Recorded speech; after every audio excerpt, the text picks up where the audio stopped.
अस्सलामु अलैकुम। BBC 11 headlines news के साथ मैं मोहम्मद उमर मलिक। सबसे पहले नज़र डालते हैं दिन भर के अहम हेडलाइंस पर। इमरान खान की हिफाजती ज़मानत के केस में लाहौर हाई कोर्ट ने वकालतनामे और हलफनामे में दस्तखत में फ़र्क सामने आने पर इमरान खान को तौहीन अदालत की नोटिस का दिया देते हुए कल शाम पेश होने का हुक्म दे दिया है।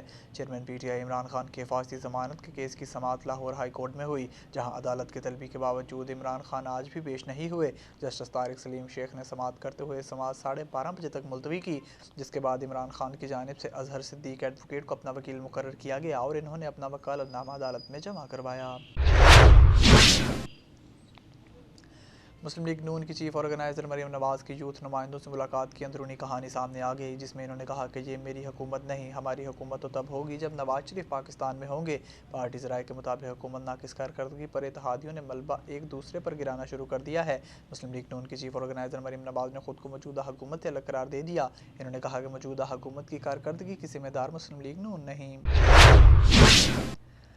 रवां साल सरकारी हज स्कीम के अखराजात 10 लाख रुपए से भी ज़ायद होने का इम्कान है। तफसीलात के मुताबिक हुकूमत की जानिब से हज पॉलिसी 2023 का ऐलान फरवरी के आखिर तक मुतवक्का है। रवां साल 1,79,210 पाकिस्तानी हज की सआदत हासिल करेंगे, जबकि रवां साल 65 साल से ज़ायद उम्र के शहरी भी हज कर सकेंगे। Chief election commissioner Sikandar Sultan Raja ने सुप्रीम कोर्ट में कहा है कि मुझे अपने इख्तियारात और आईनी तकाज़े पर अमल करने से रोका जा रहा है।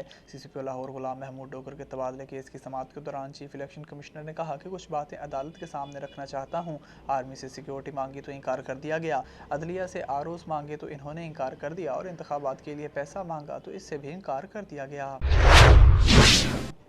साबिक वज़ीर ख़ज़ाना शौकत तरीन पर गद्दारी के मुकदमे में FIA ने मज़ीद पेशरफ्त शुरू कर दी है। FIA ज़राए के मुताबिक मुकदमे की मरकज़ी मुलज़िम शौकत तरीन का नाम ECL में डालने और इन्हें इश्तिहारी करार देने की कार्रवाई शुरू कर दी गई है। इश्तिहारी करार देने के बाद FIA गिरफ्तारी के लिए इक़दाम करेगा। मुलज़िम शौकत तरीन की गिरफ्तारी के लिए इंटरपोल से भी मदद ली जाएगी। नैब तरमीमी एक्ट चैलेंज करने की इस्लामाबाद हाई कोर्ट बार की दरख्वास्त पर अहम पेशरफ्त सामने आई है। अदालत ने हुक्म दिया है कि नैब तरमीम के बाद इस्लामाबाद हाई कोर्ट में ज़ेर समाअत तमाम नैब केसेस लार्जर बेंच सुनेगा। तफसीलात के मुताबिक नैब तरमीम के बाद केसेस के मुस्तकबिल से मुतल्लिक दरख्वास्तों पर चीफ जस्टिस आमिर फारूक और जस्टिस समन रफ़त इम्तियाज़ पर मुश्तमिल डिवीजन बेंच के रूबरू समाअत हुई।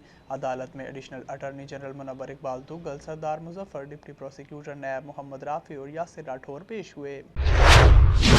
अमेरिका ने ईरान को मशरिक़ वस्ता में अदम इस्तेहकाम की बड़ी वजह करार दे दिया है। अमेरिकी सेंट्रल कमांड के कमांडर माइकल कोरेला ने ट्विटर पर बयान में कहा कि ईरान की जानिब से हौसी मलेशिया को हथियार भेजना सलामती कौंसिल की करारदादों की खिलाफ वर्जी है। अमेरिकी कमांडर का मजीद कहना था कि ईरान का ये अमल अमन की कोशिशों के लिए नुकसानदा है।